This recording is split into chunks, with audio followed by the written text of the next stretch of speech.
Dr. Alicia Squires at Family First Chiropractic and Wellness Center, and today I'm going to talk to you about the discs in our low back and how they can contribute to low back pain. So here I have a segment of the spine, the low back to be specific.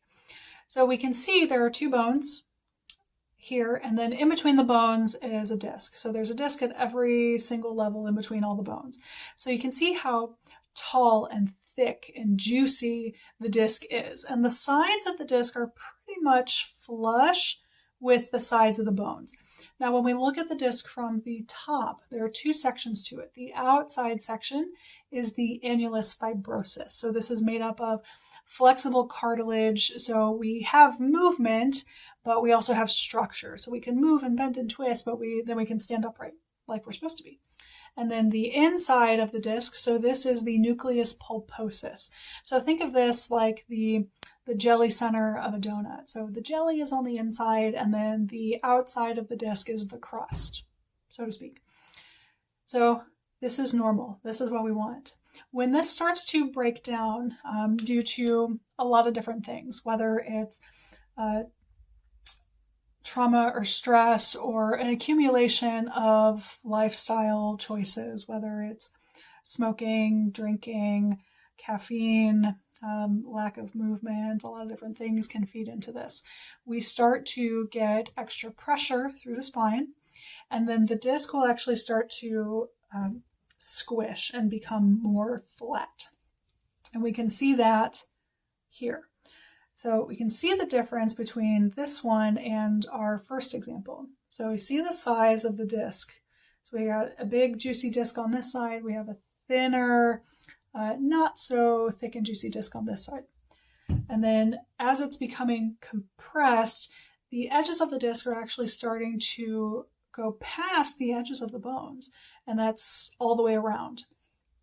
And then when that happens, the outside fiber, so the crust of the jelly donut, starts to become more brittle, more weak. It's still flexible, but it doesn't bounce back as fast or as nicely as we'd like it to. And then the inside of the disc starts to be exposed to a lot more pressure than it's used to. And what happens when you start compressing a jelly donut? The jelly does not stay inside the donut for very long. So then we get something more like this. So this is a big difference, right? So the disc is almost non-existent. It's very, very thin. Those bones are sitting right on top of each other. And because those bones are so close together, we're getting these sharp edges here, okay? Now, looking at the disc from the top again. So we can see the outer part of the disc, it is breaking down. It's not as thick. There are actually spaces in here that are not supposed to be there, so it's become very weak. So the inside, so the jelly portion, is able to start to push up against the edges. And we can see how this is starting to push back into the back of the disc here. So this is a disc bulge. So the inside of the disc is being pressed up against something where it's not supposed to be. Now, add even more stress to this, and then we get what's called a herniation.